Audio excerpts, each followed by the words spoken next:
तेरी किस्मत तू बदल दे, रख हिम्मत बस चल दे, तेरे साथी मेरे कदमों के है निशान, तू ना जाने आस पास है खुदा। Chapter 5 arithmetic progression class 10 maths video part 20। यह जो प्रश्न है वह सेट बी का है, जिसमें हमने 20 प्रश्नों के एक समूह को सेट को दिया था। उसका आज हम संपूर्ण विश्लेषण देखते हैं। तो पहला प्रश्न है कि यदि किसी समांतर श्रेणी का प्रथम पद ए हो और सार्व अंतर डी हो तो उसका इनवा पद क्या होगा। हमने पढ़ा था कि इनवा जो पद होता है A n is equal to A plus N minus 1 into D. तो ऑप्शन नंबर देख रहे हैं कि 1 का जो बी है वो आपका बिल्कुल करेक्ट है। अब क्वेश्चन नंबर 2 पर आते हैं। यदि किसी एपी का प्रथम पद ए हो और सार्वंतर डी हो तो एन पदों का जो योगफल होता है, हमें पढ़ा था कि S N is equal to N by 2 into 2a plus N minus 1 into D. और हमने इसका प्रमाणित भी इसे किया था कि किस प्रकार से S N is equal to N by 2 into 2a plus N minus 1 into D होता है। उसके बाद क्वेश्चन नंबर 3 की बात करते हैं। यदि किसी एपी का प्रथम पद ए हो और अंतिम पद आपका एल हो तो उसका एन पदों का योग होता है। तो हमने पढ़ा था कि N by 2 into A plus A L, और एल यहाँ पर क्या है लास्ट टर्म, और इसे हम एल के रूप में भी और इसे हम ए एन के भी रूप में लिखते हैं। अब हम आते हैं क्वेश्चन नंबर 4 पर। देखिए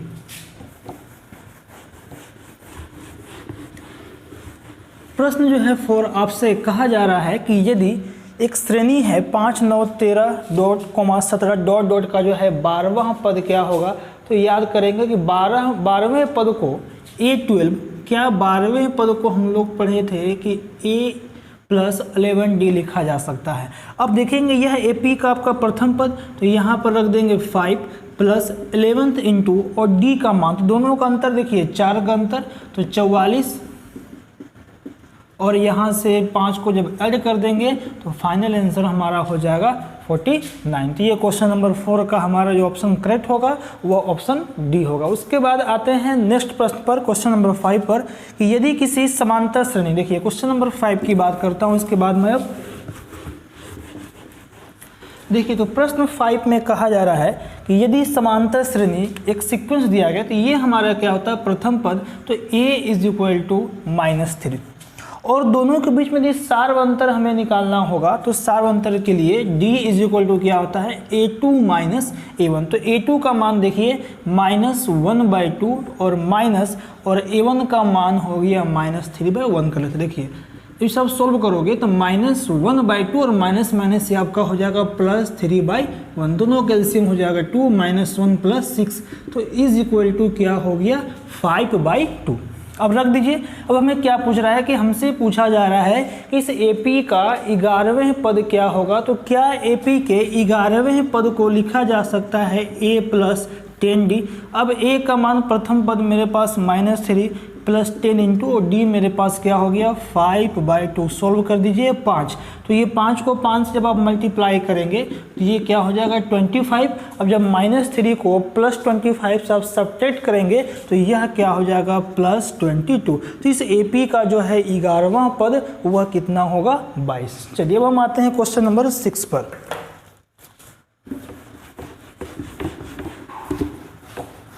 देखिए क्वेश्चन नंबर 6 जो है वह कहा जा रहा है कि यदि किसी AP का सामान्य पद, देखिए प्रश्न है कि यदि किसी AP का सामान्य का है जनरल पद, जनरल टर्म, यदि किसी AP का सामान्य पद 2n + 3 हो तो इसका सार्व अंतर क्या होगा। इसका अर्थ हुआ कि if and general term of N AP is 2n + 3 then what will be its common difference. तो पहला ऑप्शन जो देख रहे हैं, पहला ऑप्शन आपके पास है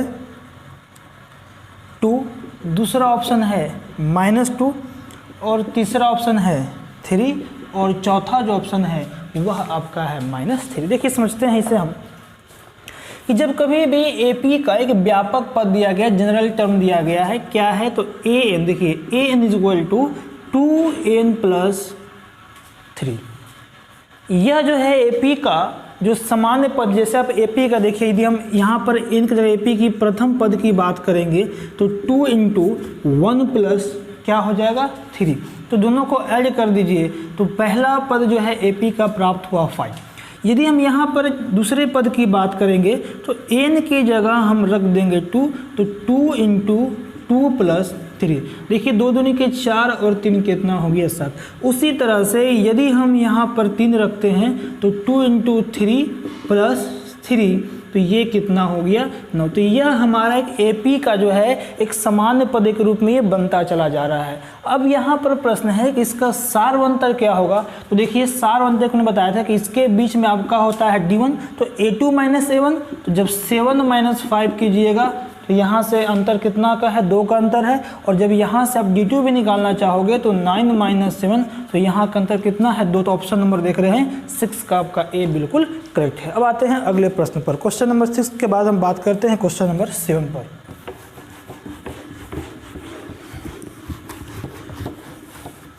देखिए क्वेश्चन 7 में कहा जा रहा है कि यदि कोई एक अनुक्रम है, एक सीक्वेंस है, प्रश्न है आपका कि एक अनुक्रम 3, 7, 11, 15 ... का कौन सा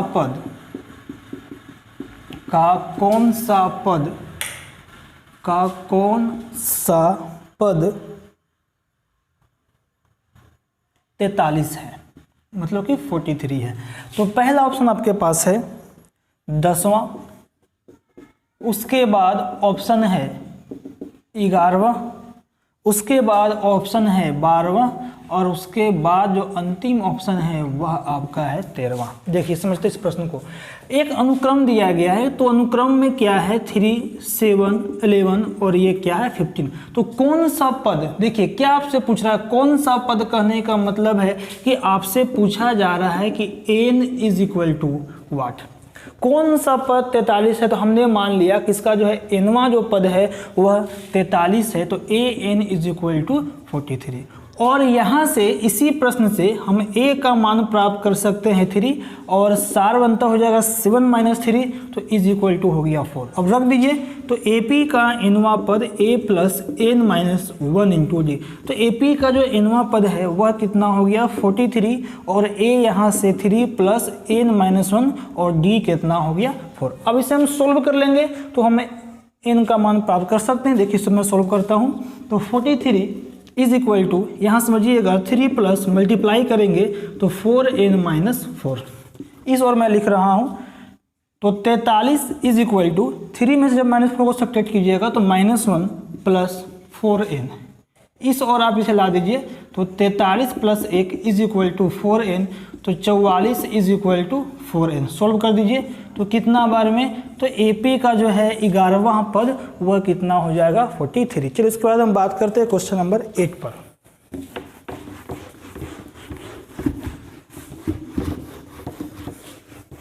देखिए क्वेश्चन नंबर जो 8 है उसे जरा समझते हैं कि यदि x + 2, 2x, 2x + 3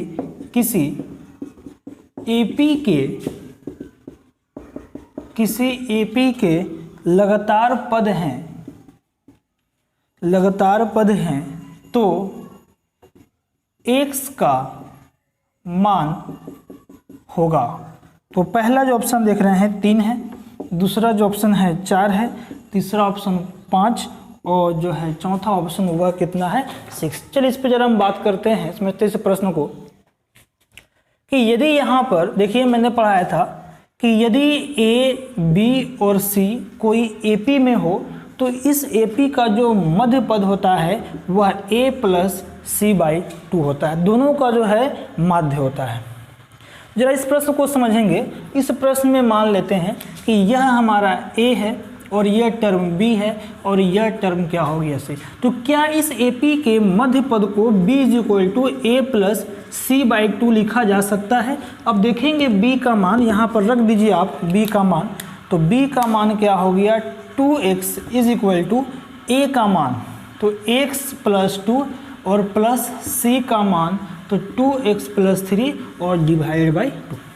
अब यहाँ से हम लोग सोल्व करके इस इक्वेशन से x का मान प्राप्त कर सकते हैं। देखिए मैं इसे सोल्व कर रहा हूँ, तो क्रॉस मल्टीप्लाई कर दीजिए, तो 4x इज इक्वल टू, देखिए x और 2x तो मिलकर क्या हो जाएगा 3x प्लस 3 और 2 5, इसे इस ओर ला दीजिए तो 4x minus 3x is equal to 5। तो यहाँ से जब सब्ट्रैक्ट करोगे तो x इज इक्वल टू 5, तो x का मान हमारा क्या हो जाएगा 5। क्लियर है। चलिए उसके बाद हम बात करते हैं 8 के बाद क्वेश्चन नंबर 9 पर आते हैं। देखिए क्वेश्चन नंबर जो 9 है उसे जरा हम समझते हैं क्वेश्चन 9 को, कि अनुक्रम है, एक सीक्वेंस आपका है अनुक्रम √2 √8 √18 डॉट डॉट का अगला पद कौन सा है, कौन सा है। तो पहला जो ऑप्शन है √40, दूसरा ऑप्शन है √24 और तीसरा ऑप्शन है √30 और चौथा जो ऑप्शन है √32। देखिए समझते हैं इस प्रश्न को। अब हमसे कहा जा रहा है कि एक अनुक्रम दिया गया है, एक सीक्वेंस दिया गया है। देखिए √2 है, √8 है, √18 है और पूछ रहा है कि ठीक इसका जो है अगला पद क्या होगा। तो जरा समझते हैं इस प्रश्न को। देखिए इस प्रश्न में अगला पद की यदि बात कर रहे हैं तो 1 2 3 4 चौथा पद की बात किया जा रहा है, और चौथे पद को हम लिख सकते हैं a + 3d। लेकिन चौथे पद तभी लिखा जा सकता है जब हमारे पास a और d का मान प्राप्त हो। तो इस इक्वेशन की मदद से तो यहाँ से मैं a का मान प्राप्त कर सकता हूँ, और d के लिए भी हमने पढ़ा था कि a2 माइनस जब a1 कर देंगे तो वहाँ से भी आप सार्व अंतर प्राप्त करेंगे। चलिए देखिए, तो इसके बीच में क्या होगा d1 और इसके बीच में क्या होगा d2। जब आप d1 निकालना चाहोगे तो a2 माइनस a1, तो क्या हो जाएगा √8 माइनस √2। जरा समझते हैं, यहाँ पर √8 को लिखा जा सकता है, ये आप देखेंगे इसे, तो √8 को मैं लिख सकता हूँ 2√2 माइनस √2। समझ जाए बिल्कुल आसानी पूर्वक। अब दोनों जगह देख रहे हैं कि √2 है तो इसे आप कॉमन ले लीजिए, तो 2 - 1। अब √2 को जो है 2 - 1 यानी जब सब्ट्रैक्ट करोगे तो 1, अब √2 को जब 1 से गुना कीजिएगा तो √2, तो d1 का मान मेरे पास √2 आया। यदि आप यहाँ भी सब्ट्रैक्ट करोगे तो यहाँ से भी d2 का मान आपका √2 ही आएगा। देखिए मैं वो भी आपको बता दे रहा हूँ। देखिए यदि आप d2 को जांच करना चाहोगे तो d2 को हम क्या लिखेंगे, तो a3 माइनस a2। अब यहाँ पर देखिए तो a3 क्या है √18 माइनस √8। तो √18 के लिए हम फैक्टर तोड़ना चाहेंगे, यहाँ मैं लिख रहा हूँ, देखिए 9 और ये क्या हो गया 3। तो √18 को लिखा जा सकता है 3√2 और माइनस मैंने भी निकाला इसे 2√2। देखिए दोनों जगह से √2 बाहर लीजिए तो 3 - 2 √2 × 1, तो यहाँ से भी हमारा सार्वंतर सेम ही है। रख दीजिए इक्वेशन में। तो a का मान देखिए कितना है √2 प्लस 3 × और यहाँ से देखिए d का मान, तो d का मान मेरे पास हो गया √2। तो मेरे पास फाइनल क्या बचा √2 प्लस 3√2। जब इसे आप ऐड करोगे तो 4√2 होगा। कैसे, देखिए दोनों जगह से √2 को कॉमन लीजिए तो 1 प्लस क्या हो गया 3, तो √2 × 4। अब अगले बार में इस 4 को हम यहाँ लिखेंगे और ये हमारा आंसर हो गया 4√2। लेकिन ऑप्शन में देख रहे हैं कि कहीं भी हमारा 4√2 का मेंशन नहीं है।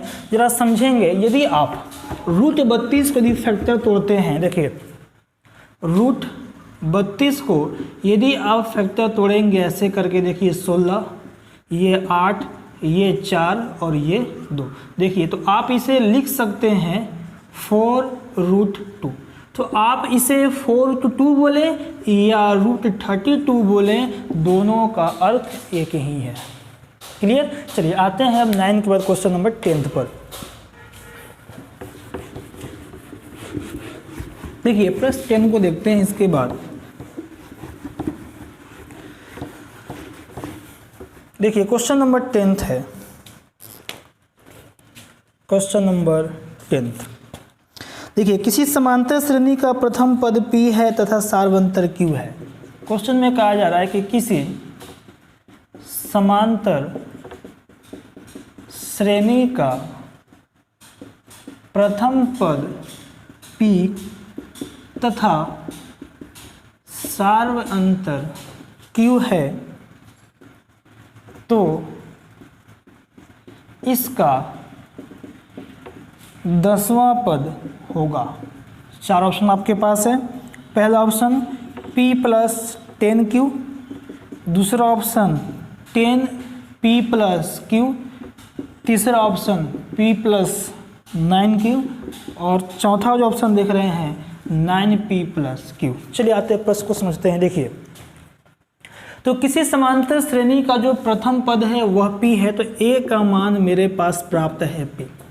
अब देखोगे आप कि सार्वंतर कितना है, इसका Q है, तो सार्वंतर को हम बोलते हैं D, तो D = क्या हो गया Q।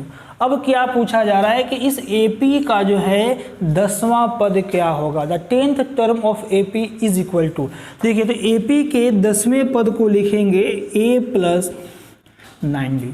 अब A का मान देखिए P + 9 × D का मान Q, तो आंसर हो जाएगा P + 9Q, option number C। चलिए उसके बाद आते हैं 10 के बाद क्वेश्चन नंबर 11 पर।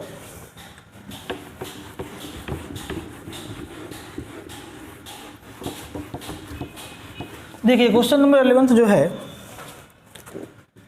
लिखा गया है कि यदि 4, x1, x2, x3, 28 समांतर श्रेणी में हो तो x3 का मान होगा। पहला ऑप्शन देखते हैं 23, दूसरा जो आपका ऑप्शन है 22 और तीसरा ऑप्शन है 19 और चौथा ऑप्शन है 25। देखिए, तो इस प्रश्न में हमें मान पूछा गया है x3 का। आपसे x1 का मान भी पूछा जा सकता था, x2 का मान भी पूछा जा सकता था और x3 का मान भी पूछा जा सकता था, लेकिन इस प्रश्न में केवल हमें जो है बात करना है x3 पर। लेकिन मैं अन्य भी आपको बताऊंगा किस तरह से आप x1 x2 का भी मान प्राप्त कर सकते थे। जब समझते हैं इस प्रश्न को, ध्यान से समझेंगे आप लोग। देखिए, तो सबसे पहले जो सीक्वेंस दिया गया है उससे आप लिख लें। तो मेरे पास क्या है 4 × x1, ये x1 है, ठीक है, x1, x2, x3, 28। ध्यान से देखिएगा, इस चीज़ को पहले हम समझते हैं कि यह जो है प्रश्न देखिए, यदि हम मान लेते हैं कि ये हमारा A है, ये हमारा B है और ये हमारा C है और ये हमारा D है और ये क्या हो गया A। देखिए, तो अब कुछ समय के लिए इस x1 को और इस जो है x3 को भूल जाएं। ध्यान से देखेंगे कि ये x2 का, ध्यान से देखिएगा कि x2 का जो है मध्य पद, देखिए इसको भूल जाइए। तो x2 का मध्य पद मेरे पास क्या है 4 + 28 ÷ 2। देखिए, अभी हमने पढ़ा था कि यदि A, B और C यदि AP में हो तो B = होता है A + C/2। तो उसी तरह से कुछ सेकंड के लिए आप यदि x1 को और यदि x3 को यदि भूल जाएंगे, ठीक है, अब आप समझेंगे यहाँ से, तो मध्य पद हो गया। तो ये मध्य पद जो देख रहे हैं x2 है, ये दोनों पदों का योग का जो है आधा होगा। तो 28 में 4 जब आप ऐड करोगे तो 32/2, तो यहाँ से प्राप्त हो गया 16। तो x2 का मान, ध्यान से देखेंगे, x2 का मान हमने प्राप्त किया 16। अब आइए यहाँ पर x2 हमने लिख दिया 16। अब मेरे पास यहाँ क्या था, तो x1 और ये क्या था x3। लेकिन हमसे प्रश्न में x2 का मान नहीं, हमसे x3 का मान पूछा जा रहा है। ध्यान से आप समझेंगे, यदि आपको x3 निकालना हो, देखिए फिर से ये मध्य पद आ गया, दोनों को जोड़ दीजिए 16 + 28 ÷ 2। देखिए 8 और 6 14 की 4 हाथ से देख, 2 3 4 44/2, तो कितना आ गया 22। तो यहाँ से हमने x1 x2 x3 माना था, तो x3 का मान हमने प्राप्त किया 22, जो कि आपको आंसर में इसी को प्राप्त करना था 22। यदि प्रश्न में आपसे x1 की मान पूछा जा रही है तो x3 मेरे पास कितना आ गया 22। यदि प्रश्न में आपसे x1 का मान पूछा जाता, जरा देखिए इसको भूल जाइए, अब देखिए दोनों को जोड़ दीजिए, तो 4 + 16 डिवाइडेड बाई 2 कितना हो गया 20/2, तो यहाँ से प्राप्त हो गया 10।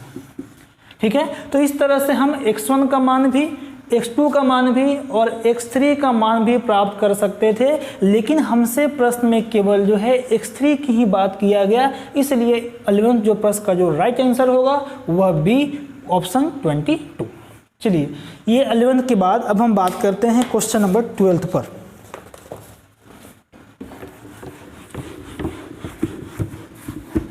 देखिए क्वेश्चन नंबर जो 12 आपका है वो मैं लिख रहा हूँ प्रश्न को। देखिए क्वेश्चन नंबर आपका 12 कि एक अनुक्रम है √2, √8, √18, √32 डॉट के n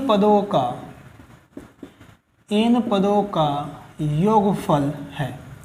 पहला ऑप्शन 1, दूसरा ऑप्शन 2n × n + 1, तीसरा ऑप्शन 1/2 n × n + 1, और जो चौथा ऑप्शन आपका है इस और मैं लिख दे रहा हूँ 1/√2 × n × n + 1। देखिए समझते हैं इस प्रश्न को। तो सबसे पहले इस प्रश्न का जो सीक्वेंस है, जो हमारा एक एपी बन रहा है, वह टर्म क्या है, तो √2, √8, √18 और √32। तो इस प्रश्न से हम क्या क्या मान प्राप्त कर सकते हैं, तो इस प्रश्न से प्रथम पद जो देख रहे हैं a का मान √2 हम प्राप्त कर सकते हैं, और इसके बाद दोनों के बीच का सार्वंतर, तो d = √8 - √2, तो √8 को लिखा जा सकता है 2√2 माइनस √2, दोनों को जब आप सब्ट्रैक्ट करोगे तो क्या बचेगा, केवल √2। तो d का मान मेरे पास प्राप्त हुआ √2। अब हमसे पूछा जा रहा है कि इस AP का जो है n पदों का योगफल निकालना है। तो n पदों का योगफल करने का अर्थ है कि Sn = n/2 × 2a + n-1 × d का मान हमें ज्ञात करना है। चलिए वापस आते इस प्रश्न पर। तो Sn तो हमारा भी Sn ही रहेगा, और n भी हमें n ही रखेंगे, हमें n पदों का योगफल जो फाइंड करना है।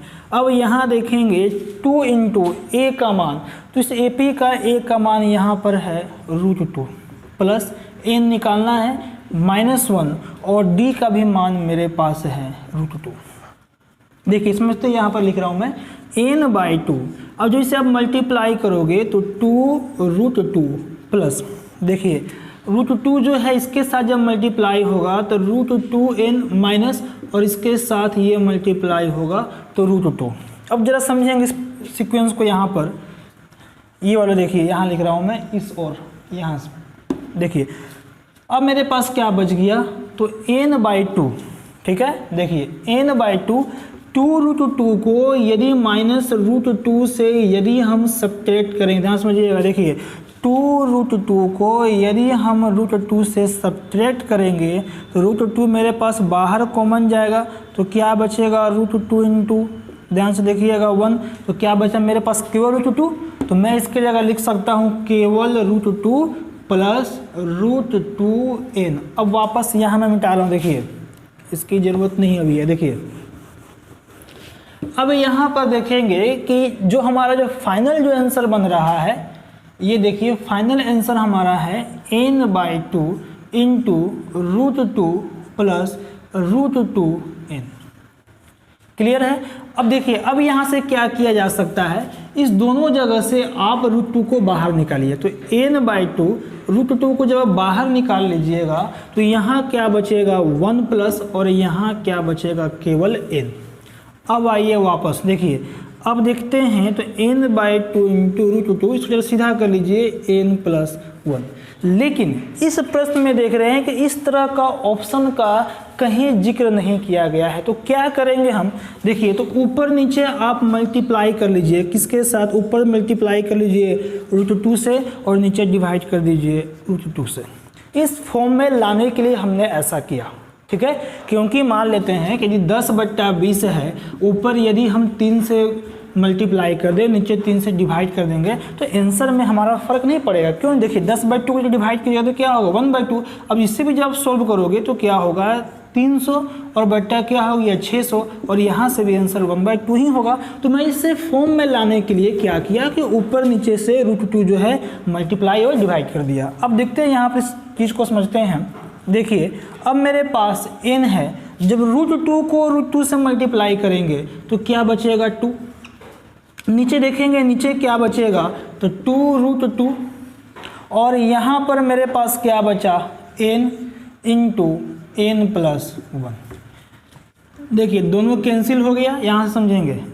अच्छा एक ही n यहाँ पर है ना, इसको जरूर देखिए। अब मेरे पास यहाँ समझते हैं तो n/√2 इंटू n+1, या इसे आप ऐसे भी लिख सकते हैं 1/2 n इंटू n+1।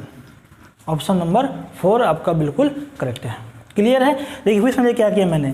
सबसे पहले यहाँ से हमारा जो आंसर रहा यहाँ तक तो किसी को दिक्कत नहीं है। हमने क्या किया कि इस फॉर्म में लाने के लिए √2 को मल्टीप्लाई और √2 को डिवाइड कर दिए। देखिए जब √2 को 2 से जब मल्टीप्लाई कीजिएगा तो केवल क्या होगा 2, और नीचे मल्टीप्लाई कीजिएगा तो 2√2।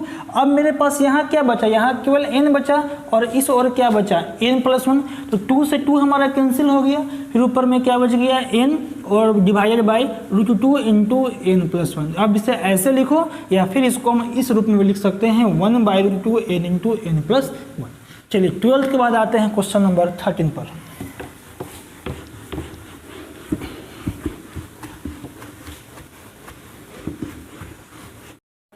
देखते हैं क्वेश्चन नंबर जो हमारा है 13 है। 13 को देखते हैं।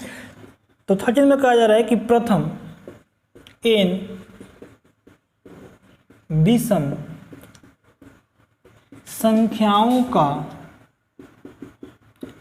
योगफल होगा। तो पहला जो ऑप्शन देख रहे हैं वह है 2n-1, उसके बाद सेकंड ऑप्शन है 2n+1, थर्ड जो ऑप्शन है n², और फोर्थ ऑप्शन है n²-1। देखिए तो हम लोगों ने पढ़ा था कि n विषम संख्याओं का जो योगफल होता है वह कितना होता है n²।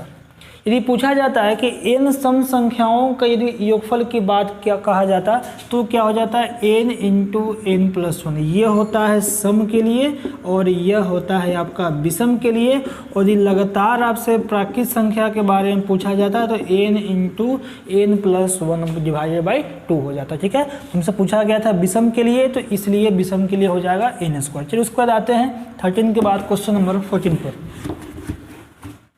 देखिए 14 में कहा जा रहा है कि दो समांतर श्रेणियों के सार्वअंतर समान हैं, इक्वल हैं, तथा उनके प्रथम पद क्रमशः -1 एवं -8 हैं। तो इनके चौथे पदों का अंतर होगा। पहला ऑप्शन है -1, दूसरा ऑप्शन -8, तीसरा ऑप्शन 7 और चौथा जो ऑप्शन है आपका -9। देखिए समझते हैं इस प्रश्न को। देखिए कहा जा रहा है कि दो समांतर श्रेणी, मान लेते हैं कि पहला श्रेणी हमारा A1, A2, A3 dot an तक है, और दूसरा जो हमारा श्रेणी है इसे हम मान लेते हैं B1, B2, B3 dot bn है। दो समांतर श्रेणी के सार्व अंतर दोनों के एक समान है। यदि इसका सार्व अंतर d इज इक्वल टू यदि x हो तो हमने इसका भी सार्व अंतर हमें बराबर रखना है, क्योंकि प्रश्न में कहा है कि सार्व अंतर जो है वह एक समान है। चलिए अब क्या कहा जा रहा है कि उनके जो प्रथम पद है वह -1, तो इनके जो प्रथम पद है, इस AP का जो प्रथम पद है वह -1 और इस AP के जो है प्रथम पद है वह आपका -8। तो पूछा जा रहा है कि इनके जो है चौथे पदों का मतलब कि A4 का और यहाँ से B4 का अंतर क्या होगा। क्लियर है? देखिए ध्यान समझते हैं। तो AP के चौथे पद को लिखा जा सकता है इसे कि A+3D। उसी तरह से इस AP के चौथे पद को भी लिखा जा सकता है, यहाँ समझिएगा, A+3D। अब वापस आते हैं इस प्रश्न पर। देखिए तो A का मान, तो इसके लिए A का मान कितना है -1 + 3 और हमने D क्या माना था x, तो यहाँ रख दिया हमने x। ध्यान समझेंगे। फिर क्या है तो माइनस A, तो A का मान -8 + 3 और D का मान हो गया x। अब जरा समझेंगे। देखिए तो -1 + 3x इसमें मल्टीप्लाई होगा तो माइनस माइनस क्या हो जाएगा +8 और माइनस प्लस -3। देखिए तो -3x से +3x कैंसिल हो गया तो -1 + 8 तो इज इक्वल टू क्या हो गया 7। तो इनके जो है चौथे पदों का जो अंतर है वह कितना हो जाएगा 7। चलिए 14 के बाद आते हैं क्वेश्चन नंबर 15 पर। देखिए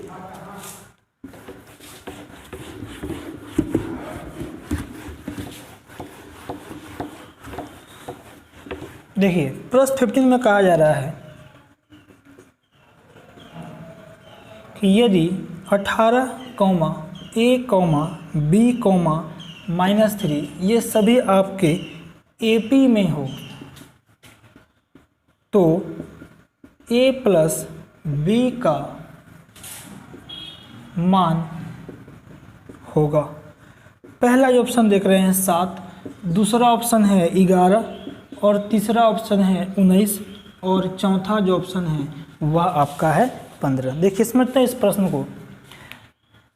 एक सीक्वेंस है 18 A, B और -3 AP में है, तो हमें जो है A + B का, यदि हम यहाँ से A का मान प्राप्त कर लेते हैं और इस टर्म से B का मान यदि प्राप्त कर लेंगे और दोनों को जोड़ देंगे तो A + B का मान हम प्राप्त कर सकते हैं।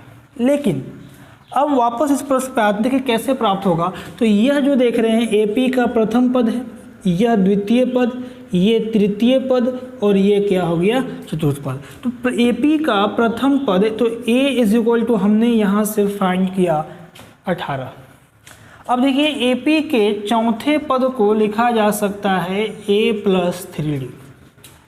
देखिए तो AP का जो चौथा पद है वह कितना आपका है -3, तो यहाँ पर रख दीजिए -3। अब A का मान कितना है तो 18 + 3 और D हम नहीं जान रहे हैं तो D को D रहने दीजिए। एक और इक्वेशन मेरे पास बनकर तैयार होगा कि 18 + 3D is equal to -3। Clear है? देखिए तो इस इक्वेशन से हम D का मान प्राप्त कर सकते हैं, तो इसे जरा उस ओर भेज दीजिए। मैं यहाँ लिख रहा हूँ। देखिए अब मेरे पास क्या बच गया 3D इज इक्वल टू -3, उधर गया तो -8 और 3D इज इक्वल टू -21 और कैंसिल हो गया तो D इज इक्वल टू -7। तो AP के प्रथम पद हमारा 18 है और यहाँ से जो सार्वंतर है वह हमें प्राप्त हुआ -7। तो अब देखिए AP का ये दूसरा पद है तो दूसरे पद को लिखा जा सकता है A + D और यह AP का तीसरा पद है तो इसे लिखा जा सकता है A + 2D। देखिए तो A का मान 18 प्लस D का मान -7, तो क्या कितना आ गया ये 11 आ गया। अब A का मान 18 + 2 × -7 तो 18 - 14 इज इक्वल टू 4। तो B का मान हमने प्राप्त किया 4 और A का मान यहाँ देखिए ये वाला A2 का मान, ये A का मान हमने प्राप्त किया 11। अब दोनों को जोड़ दीजिए 11 और 4 15, ऑप्शन नंबर D। चलिए उसके बाद देखते हैं 15 के बाद क्वेश्चन नंबर 16 पर। चलिए उसके बाद देखते हैं क्वेश्चन नंबर हमारा जो है 16 है। ध्यान समझेंगे क्वेश्चन नंबर 16 को। कहा जा रहा है किसी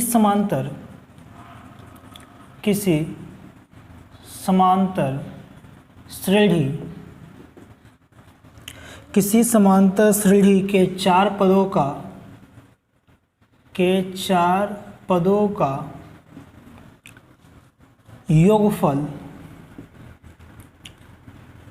योगफल 40 है तथा प्रथम एवं चौथे पद का गुणनफल 91 है, तो आपको क्या प्राप्त करना है कि चारों पदों का मान होगा। क्लियर?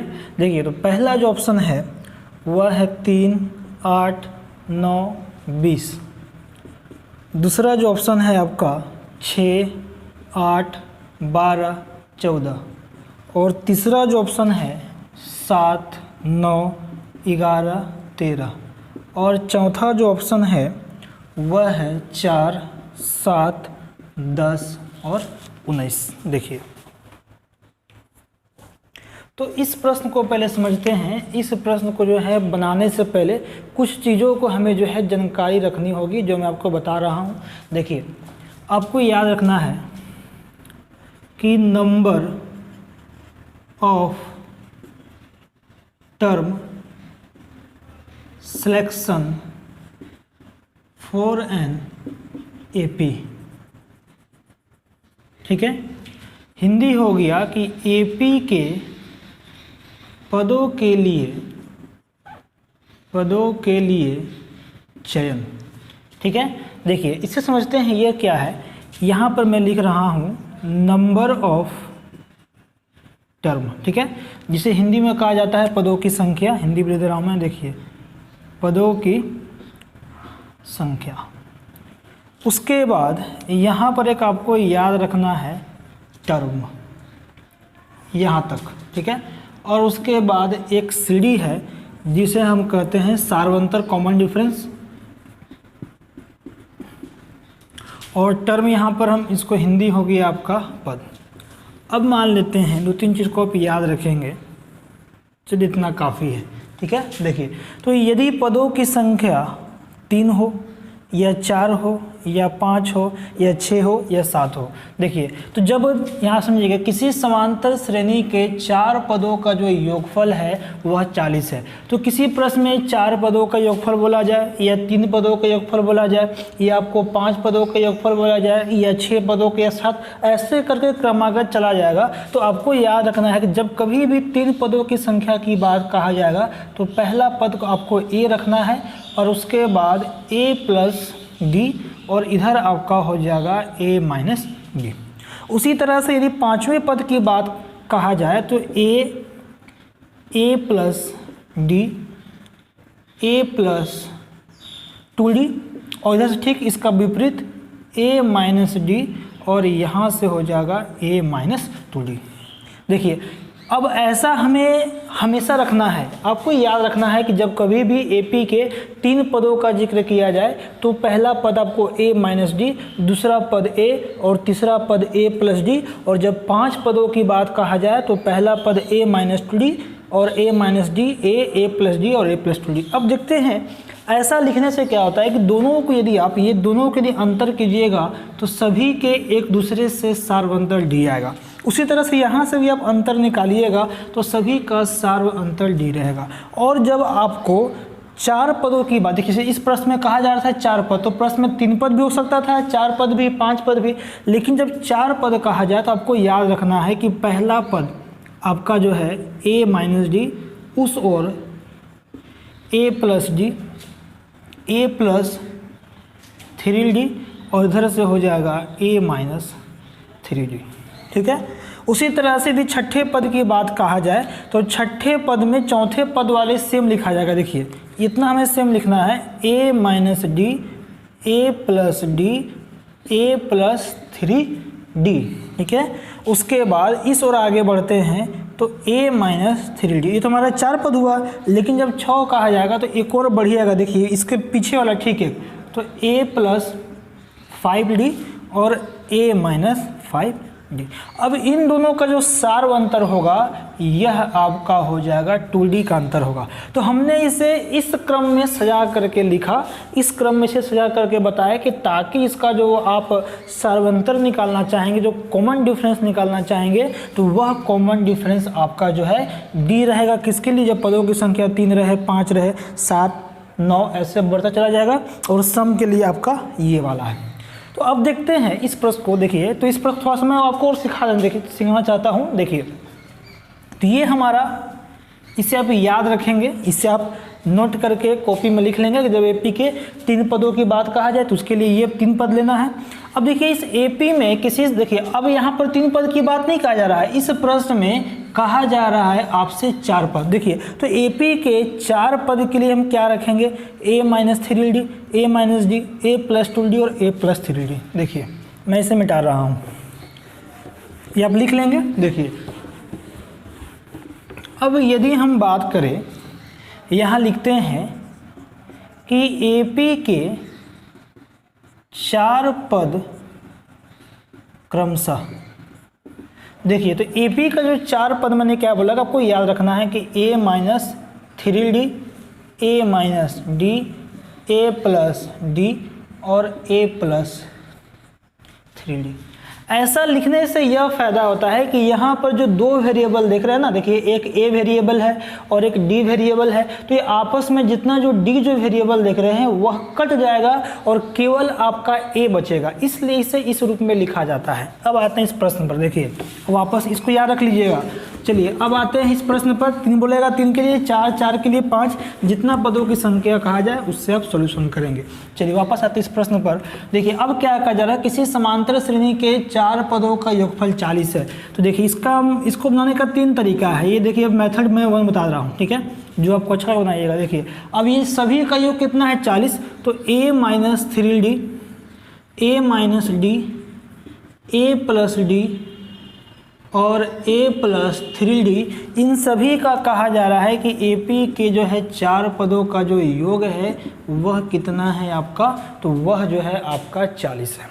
देखिए तो इस क्रम में सजाने से हमें क्या फ़ायदा होगा कि यदि आप इस क्रम में इसको सजा करके लिखेंगे, देखिए तो 3d यहाँ से 3d कैंसिल हो गया, और देखिए यहाँ से माइनस डी से प्लस डी कैंसिल हो गया। तो अब मेरे पास 1, 2, 3, 4a बचा, तो 4a इज इक्वल टू हो गया 14। इसे सॉल्व कर दे तो यहाँ से हमने a का मान प्राप्त किया 10। क्लियर है? इस इक्वेशन से हमने a का मान प्राप्त कर लिया। कितना? तो हमने a का मान प्राप्त किया 10। अब क्या कहा जा रहा है, आगे पढ़ते हैं कि प्रथम एवं चौथे पदों का गुणनफल 91 है। देखिए अकॉर्डिंग टू क्वेश्चन कहा जा रहा है कि प्रथम और चौथे पदों का गुणनफल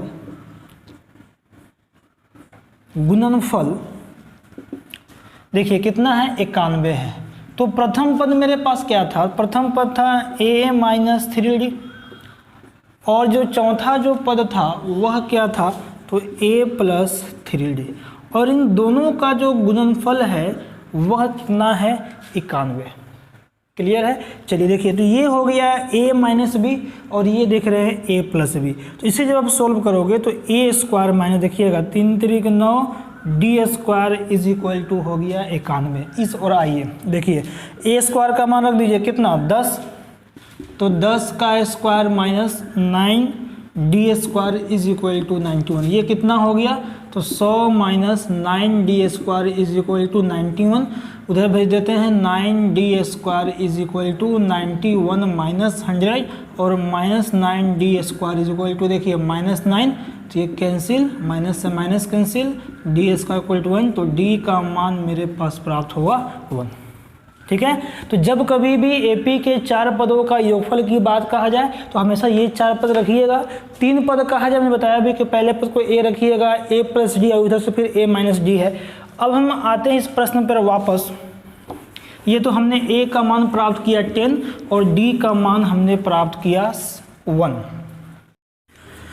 चलिए, तो अब देखते हैं यहाँ पर। अब इस इक्वेशन जब मैंने सोल्व किया था तो उसमें A का मान कितना था 10 और D का मान कितना हो गया 1। अब पूछा जा रहा है कि AP का 4 पदों का मान, तो 4 पद क्रमशः देखिए।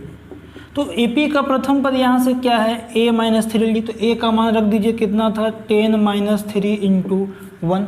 क्लियर है। तो 10 - 3 कितना हो गया, ये 7। उसी तरह से दूसरे पद की यदि हम बात करेंगे तो A - D, तो A का मान रख दीजिए 10 - D, यहाँ से 1, तो 10 और 1 सेपरेट कर दीजिएगा तो 9। उसी तरह से अगला है A + D, तो A का मान कितना आपका हो गया 10 प्लस और D आपका कितना हो गया तो 1, तो 11। उसी तरह से अगला जो हो जाएगा तो A + 3D रख दीजिए, A का मान 10 + 3 = 13, जो इसके पद हो जाएंगे 7, 9, 11 और 13। ठीक है। देखिए, तो ये मैंने मेथड बताया था जनरल तरीका से कि यदि यह प्रश्न को 2 अंक में आता तो आप इस तरीका से बनाते। लेकिन यदि यह प्रश्न की बात करते हैं कि यह प्रश्न जो है वह आपका यदि 1 अंक का हो और 1 अंक में यदि आप इतना बनाओगे तो काफ़ी ज़्यादा समय लग जाएगा। तो हम क्या करेंगे, 1 अंक लिखिए, 1 अंक के लिए 1 सेकंड में इसका आंसर है। कैसे समझेंगे, देखिए ये हमारा मेथड 1 हुआ। अब हम बात करते हैं मेथड 2 पर। देखिए, यदि ये प्रश्न 1 अंक का हो तो 1 अंक में इतना हमें कहानी लिखने की ज़रूरत नहीं है। समझते हैं मेथड 1 का जब ये बात कहा जाए 1 अंक पर। प्रश्न पढ़िए, किसी समांतर श्रेणी के 4 पदों का जो है योगफल 40। जरा सबको जोड़कर देखिए, यहाँ से 8 और 3, देखिए ध्यान से, 8 और 3 11। क्लियर है। 11 और 9 20, 20 और 20 40। अब ये भी आंसर हो सकता है क्योंकि इसका योग भी 40 आ रहा है। जरा इसे चेक कर लीजिए। देखिए, तो ये हो गया 12 और 14 को जब जोड़ेंगे तो 26। ठीक है, 26 और 6 32। तो अच्छा ठीक है, यहाँ से भी जोड़ने पर आपका 40 आ रहा है, ये भी आपका जोड़ने पर 40 ही आएगा। जरा इसे चेक कर लीजिए। तो ये आपका हो गया 10 और 7 17, 17 और 4 21। अच्छा, ये भी जोड़ने पे 40 आ रहा। पहला लाइन तो सभी ऑप्शन हमारा सेटिस्फाई कर रहा है। अब जरा अगला पढ़ते हैं। देखिए, प्रथम एवं चौथे पदों का गुणनफल 91 है। देखिए, आपका प्रथम पद, दोनों को गुना कीजिए। क्या गुना करने पर 91 आ रहा है? जी नहीं, इसको गुना करने पे 60 आ रहा है। यह ऑप्शन नहीं होगा। देखिए, इसे भी गुना, जब 14 और 6 को गुना कीजिएगा तो ये भी आपका 91 नहीं आएगा। लेकिन जब 13 और 7 को यदि हम गुना कर रहे हैं तो ये आपका बिल्कुल 91 आ जा रहा है, इसलिए ये ऑप्शन सी आपका सही है। क्लियर है। तो इस तरह से हम इसे 1 सेकंड में इसे बना सकते थे। अब यहाँ प्रश्न रही, देखिए, तो आपको याद रखना है कि AP के जब 4 पद कहा जाए तो इसे ये लेके चलेंगे। जब 3 पद की बात कहा जाए, मैं लिखा है उसके लिए 3 पद के लिए आपका A - D और इधर से आपका A + D, इस तरह से बनाएंगे। अब यहाँ पर प्रश्न यह उठता है कि यदि यह 4 पद था तो हमने इसको यही क्यों लिया? क्या इसके पीछे वजह है? दूसरे टर्म की हमने जिक्र क्यों नहीं किया? देखिए, यदि हम इसके जगह अपना पुराना सिस्टम से बनाते हैं, मैं उससे समझा। देखिए, यदि आप पुराना सिस्टम से बनाते हैं कि AP का, ध्यान देखिएगा, प्रथम पद को यदि मान लेते हैं A, दूसरे पद को A + D, उसके बाद A + 2D, ऐसे करके यदि आप बनाते तो इससे भी आंसर बनता, लेकिन काफ़ी वक्त लगता। देखिए, मैं इससे आपको सॉल्व कर दे रहा हूँ। देखिए, तो ये हमने 4 पद मान लिया। देखिए, आप कोशिश कीजिएगा किसी तरीके से मानने के लिए। ठीक है, देखिए मैं इससे बना दे रहा हूँ कि यदि 4 पद हमने मान लिया तो चारों पदों का योग कितना का है 40। तो इसको रख दीजिए A + D plus A + 2D plus A + 3D = क्या हो गया आपका 40। देखिए, तो 1 2 3 4 A प्लस 2 और 1 3 और 3 और 3 6D = 40। देखिए यहाँ पर दो वेरिएबल आ रहा है, एक वेरिएबल आपका a है और दूसरा वेरिएबल d है, लेकिन जब हमने ये मान करके बनाया था तो -3d से +3d -d से +d आपस में कैंसिल हो जा रहा है, और इसे हमेशा इसी क्रम में सजा कर लिखेंगे, इसे आगे पीछे नहीं करेंगे। लेकिन इस इक्वेशन में देख रहे हैं कि मेरे पास दो वेरिएबल आ रहा है, इसलिए हमने इसकी जगह ये माना जाता है। चलिए इससे मैं बनाता हूँ। जब यहाँ से क्या कॉमन लेंगे, दो बाहर निकाल लीजिए तो क्या बच गया आपका, यहाँ सिर्फ दो लीजिए बाहर, तो क्या हो गया 2a + 3d = 40। यहाँ से इक्वेशन आपका आया कि 2a + 3d = 20। यह इक्वेशन 1 है। अब आगे बढ़ते हैं। अब आगे क्या कहा जा रहा है कि प्रथम और चौथे पदों का गुणनफल 91 है। देखिए तो प्रथम पद इसके लिए क्या है, a।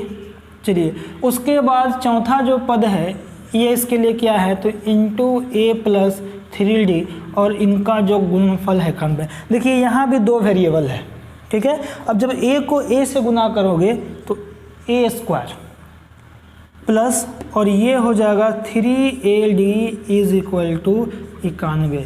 ये हो गया समीकरण 2। चलिए उसके बाद क्या करते हैं, यहाँ से फिर इस समीकरण जो है 1 और 2 को फिर यहाँ देखते हैं। देखिए तो अब क्या करो कि समीकरण 1 से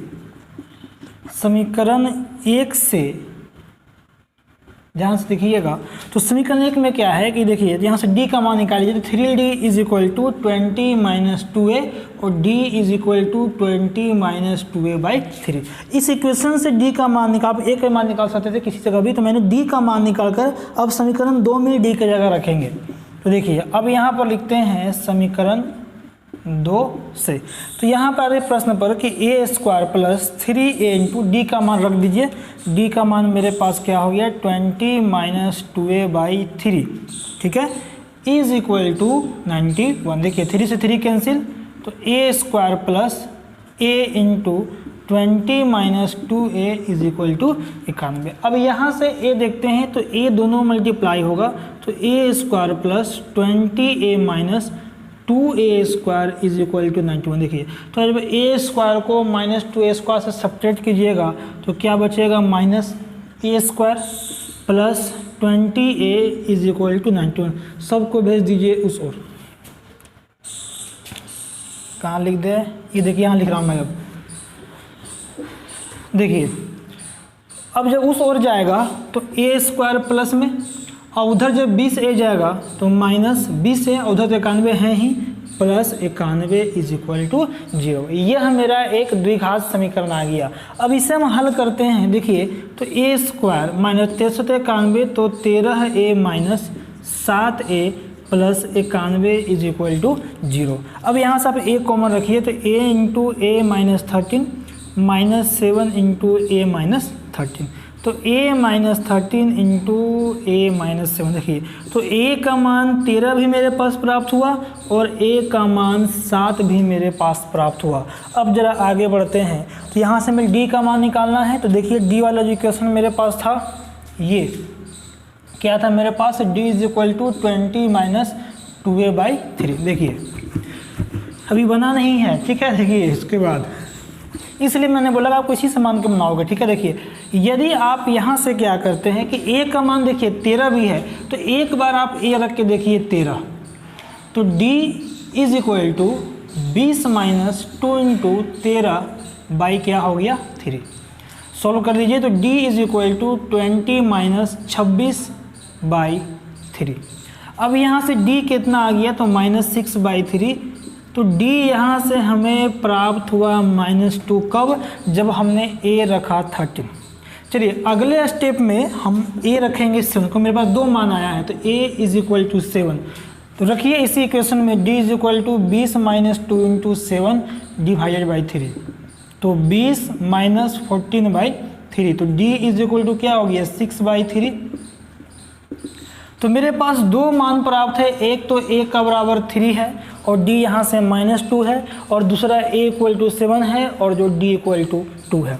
अब वापस इस प्रश्न पर आते हैं। अब हमें निकालना है कि 4 पदों का मान क्या होगा। तो 4 पद यहाँ से देख रहे हैं कि पहला जो हमने माना था, इसको पहला पद a माना था। यदि आप यहाँ से a13 रखोगे, देखिए a13 रखोगे, ठीक है, तो दूसरा पद क्या हो जाएगा a + d। तो 13 माइनस 2, ठीक है। यहाँ तो क्या हो जाएगा आपका फिर 11, फिर यहाँ पर रखोगे 13, ध्यान से समझिएगा, फिर यहाँ पर क्या रखोगे 13 प्लस 2 इंटू 2, ठीक है। जब माइनस रख रहा है ना माइनस, तो 13 माइनस 4, तो कितना हो गया 9। उसी तरह से अगला क्या हो गया 7। ये पहला टर्म। यदि आप a का मान रखते हैं 7, तो पहला पद होगा 7 और उसके बाद इसमें 2 जोड़ेंगे अगला पद में, तो 7 2 9 और 11 हवे 13। ये देखिए आंसर कहाँ गया ये। तो हमने देखा इस प्रश्न को मैंने 3 विधि से बताया, मेथड 1, मेथड 2 और मेथड 3। तो कहने का अर्थ हुआ कि रास्ता हमारा अनेक है लेकिन मंजिल एक ही है। लेकिन ऐसा रास्ता नहीं पकड़ लेना है कि मंजिल खोजते खोजते काफ़ी समय लग जाए। एग्जाम में जब भी ऐसा प्रश्न एक अंक आ जाए तो इस तरीकों को भूल करके डायरेक्ट आप जो योग देखिएगा और जो पद को कहा जाए उस पद से गुना कर लोगे, बहुत जल्दी आप आंसर प्राप्त कर सकते हो। यदि प्रश्न को 2 अंक में आ गया तो इससे बेटर जो तरीका था वो मैंने बताया था कि प्रथम पद को आप a माइनस डी मान लोगे, फिर यहाँ से a प्लस डी मान लोगे, ये प्रथम पद हो जाएगा a माइनस 3d, उसके बाद a minus D, a plus D और a प्लस 3d। तो इन दोनों इक्वेशन में क्या देखा कि जब हमने इस इक्वेशन से बनाया था इसमें आसानी से मेरा d कट गया, हमने केवल a का मान निकाला। लेकिन जब यही बात हमने इस इक्वेशन में देखा तो मेरे पास 2 वेरिएबल आ गया a और d, और जिसे हमने सॉल्व करने के लिए द्विघात समीकरण का सहारा लिया। तो काफ़ी लंबा वक्त लगा, समय लगा, लेकिन हमने दोनों तरीक़ों को सीखा। क्लियर है? चलिए, तो 16 के बाद अब हम आते हैं क्वेश्चन नंबर 17 पर। चलिए, मैं चाहता तो इसे 1 सेकंड में आंसर बना के आपको दे दिया होता, लेकिन तरीका सिखाने के लिए ही मैंने इसे तीनों विधि का उपयोग किया। चलिए, उसके बाद आते हैं क्वेश्चन नंबर जो है आपका 15 तो हो चुका था, 16 भी हो गया है, अब 17 पर जिक्र करते हैं। होते हैं प्रश्न को 17 में कहा जा रहा है कि किसी समांतर श्रेणी के n पदों का योगफल 2n² प्लस 3n है, ठीक है। तो इसका nवां पद होगा। तो पहला ऑप्शन देख रहे हैं 4n + 1, दूसरा ऑप्शन है 2n² प्लस n-1, तीसरा ऑप्शन है 2n² - n+1 और चौथा जो ऑप्शन है 2n² प्लस n+1। देखिए, समझते हैं। तो हमें क्या दिया गया है, हमें n पदों का योगफल है, तो n = 2n² प्लस 3n है, और हमें निकालना है कि इसका nवां पद क्या होगा, तो an = याद। अब जरा याद रखेंगे कि n जब निकालना रहता है तो Sn - 1 ये फार्मूला है, ठीक है। AP का यदि आपको nवां पद निकालना हो और आपको सम दिया गया है, उस सम में से 1 घटा लेंगे तो आप इसका जो है nवें पद को ज्ञात कर सकते हैं। अब ये फार्मूला क्या है, इसे समझते हैं एक उदाहरण से। देखिए, हमने माना कि यह एक AP लिया, 2 4 6 8 और 10 काफ़ी है। देखिए, यदि मैं आपसे पूछूं कि इसका प्रथम पद क्या है तो आप बोलेंगे 2। अच्छा, इसका प्रथम पद का योग यदि पूछे S1 तो आप बोलिएगा 2। यदि हम आपसे दूसरे पद की बात करें A2 का तो आप क्या बोलोगे 4। लेकिन ज़रा ध्यान से देखिए, इस A2 को क्या हम लिख सकते हैं S2 - S1। S2 करने का मतलब है 2 पदों का योग। तो जब यहाँ से आप 2 पदों के योग की बात करेंगे तो 2 + 4 कितना हो जाएगा 6, और यहाँ से 1 पद तो 6 - 2 कितना आंसर हुआ 4। देखिए 4 आ गया। उसी तरह से यदि मैं आपसे पूछूं कि AP के तीसरे पद को, तो तीसरा पद यहाँ से क्या है 6, तो क्या मैं तीसरे पद को लिख सकता हूँ S3 - S1। अब देखिएगा 3 पदों का योग, तो 6 और 4 10 और 2 12 माइनस आपका 2 ना, यहाँ से 2 होगा, ठीक है S2। तो S2 देखिए 4 और 2 6, तो कितना मेरे पास आंसर प्राप्त हुआ 6। उसी तरह से यदि चौथे पद की हम बात करेंगे तो चौथा पद तो आपका 8 है, लेकिन इस तरीका को अपनाएंगे तो क्या लिखेंगे S4, ठीक इससे एक कम S3। देखिए, तो S4 4 तक जोड़ दीजिए, तो 4 और 2 6, 6 और 6 12, 12 और 8 कितना हो गया 20, और ठीक इससे कम तो 6 4 10 और 10, यहाँ से देखिएगा 10 और 2 कितना हो गया आपका 12। ठीक है, अब देखिए कितना आ गया हमारा 8। तो जब कभी भी एपी का आपको दूसरा पद का निकालना हो या तीसरे पद की बात करना हो या चौथे पद की बात कहा जाए तो देखिएगा जब चौथे पद की बात करेंगे तो चौथे पद का सम उससे ठीक एक कम यदि हम रखेंगे तो एपी का चौथे पद को ज्ञात कर सकते हैं, तीसरे पद को, दूसरे पद और पहले पद को। उसी तरह से जरा इससे देखिए सेम था कि यदि एपी का आप एनवां पद की बात कर रहे हैं, दूसरे पद की यदि बात कर रहे हैं तो देखिए इसका जब सम दिया रहे तो दूसरे पद का सम और ठीक उससे एक कम। यदि आप तीसरे पद की बात कर रहे हैं तो देखिए तीसरे पद का सम और ठीक उससे एक कम। यदि आप चौथे पद की बात कर रहे हैं तो चौथे पद का सम और ठीक उससे एक कम। तो उसी तरह से यदि एपी का आपको जो है एनवां पद की बात करना है तो एन पद का सम और ठीक उससे एक कम। इसलिए मैंने लिखा कि n is equal to S N minus S N minus 1। तो ये बस मैं आपको समझाने के लिए एक एग्जाम्पल दिया, उदाहरण मैंने पेश किया कि इस तरह से भी इसको इसलिए S2 माइनस S1 लिखा जाता है क्योंकि हमने अभी उदाहरण में सभी को देखा। अब वापस इस प्रश्न पे आते हैं। देखिए चलिए अब मैं इस प्रश्न को बनाता हूँ, आखिर क्यों ऐसा लिखा है मैंने बता भी दिया। देखिए तो एस एन समझेंगे तो पहले तो हमें एस एन तो मेरे पास है, लेकिन अब हमें क्या निकालना है, एस एन माइनस 1 निकालना है। देखिए तो जहाँ जहाँ इस इक्वेशन में एस एन है वहाँ हम क्या रखेंगे, एस एन माइनस 1। तो देखिए तो 2 इंटू, देखिए फिर समझिएगा इसको, मैंने क्या बोला कि एस एन का आपका मान दे दिया गया है कि S N is equal to 2n square plus 3n। अब हमें ये तो मान प्राप्त होती है, यहाँ तो मान बैठा सकते हैं, लेकिन इससे भी हमें मान निकालना होगा तब तो दोनों को सब्ट्रैक्ट करेंगे। तो अगली बार क्या करते हैं, इसी में हम एक कम एस एन माइनस 1 रखते हैं। सोल्व कर लीजिए। तो देखिए 2n के साथ क्या रखेंगे, n माइनस 1 का square plus 3 into N minus 1। देखिए तो a माइनस बी खर्च करोगे तो n square plus 1 minus 2n, दोनों को मल्टीप्लाई कर दीजिए तो 3n माइनस 3। अब देखिए इसे सोल्व कर लीजिए। तो यहाँ से समझिएगा थोड़ा सा, मल्टीप्लाई कर लीजिए तो 2n square plus 2 minus 4n plus 3n minus 3। ठीक है, चलिए वापस आते हैं। देखिए अब यहाँ समझिए आपके पास क्या बच रहा है, 2n स्क्वायर। देखिए माइनस 4n और प्लस 3n तो क्या हो जाएगा, माइनस n। उसी तरह से प्लस 2 जब माइनस 3 को सब्ट्रैक्ट कीजिएगा तो यह आपका हो गया माइनस 1। ये किसका मान निकल गया, तो एस एन माइनस 1 का। अब इस पर रख दीजिए इक्वेशन पे। देखिए तो एस एन का मान 2n स्क्वायर प्लस 3n और एस एन माइनस में निकाला अभी 2n square minus n minus 1। तो 2n square plus 3n multiply कर लीजिए तो minus 2n square minus minus plus n और माइनस माइनस प्लस 1। देखिए कुछ कटने लायक है तो काट दीजिए। 3n और n मिलकर कितना हो गया, 4n प्लस। ठीक है, तो ये इस तरह से इस प्रश्न को बनाया जा सकता था। तो ऑप्शन नंबर हमारा जो है आपका 17 का ए कंप्लीट। चलिए उसको आते हैं 17 के बाद क्वेश्चन नंबर 18 पर।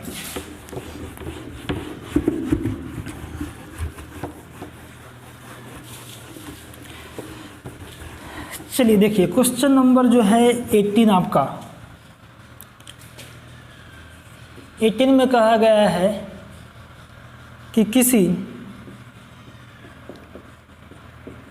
समांतर श्रेणी का दूसरा पद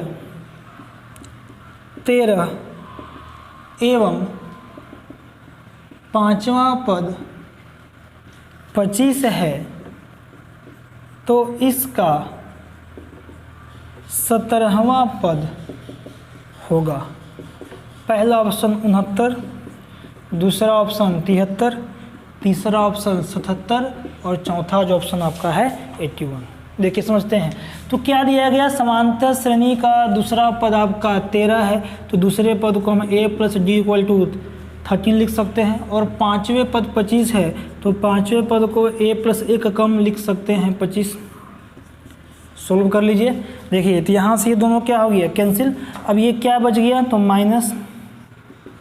-3D और ये क्या हो गया -12, सोल्व कर लीजिए तो D इक्वल टू कितना हो गया 4। अब D का मान यहाँ रख दीजिए तो A का मान प्राप्त हो जाएगा, तो A plus D is equal to 13, तो A plus 4 is equal to 13, तो A is equal to 13 minus 4 9। अब क्या पूछ रहा है 17वां पद, तो A प्लस क्या लिख देंगे 16 D हो गया, तो A का मान देखिए 9 प्लस 16 गुने 4, तो 9 प्लस कितना हो गया 64, 9 4 13 73, ऑप्शन नंबर बी। चलिए 18 के बाद आते हैं क्वेश्चन नंबर 19 पर।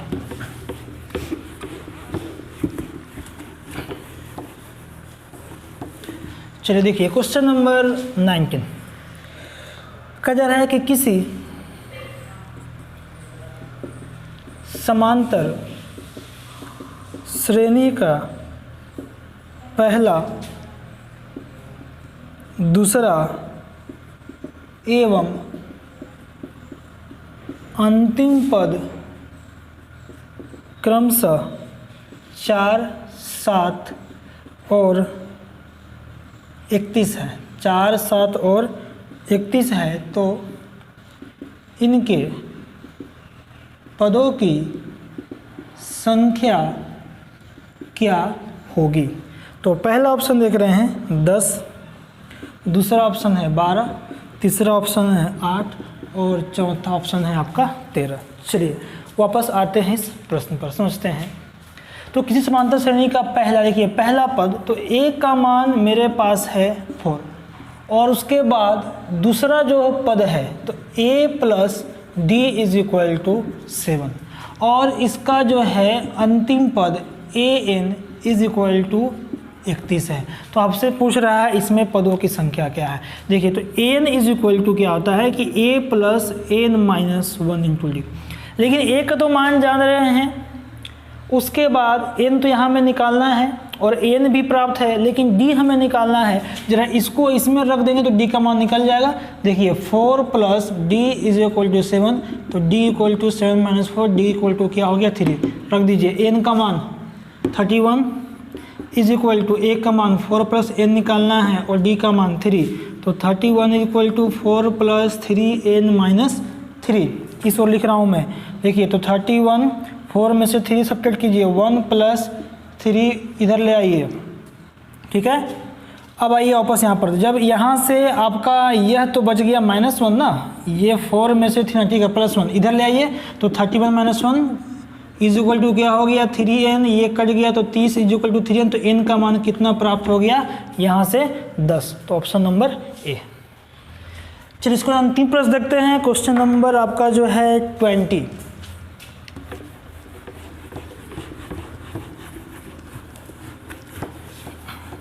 चलिए उसके बाद इस एक्सरसाइज का आपका एक अंतिम प्रश्न है, क्वेश्चन नंबर 20।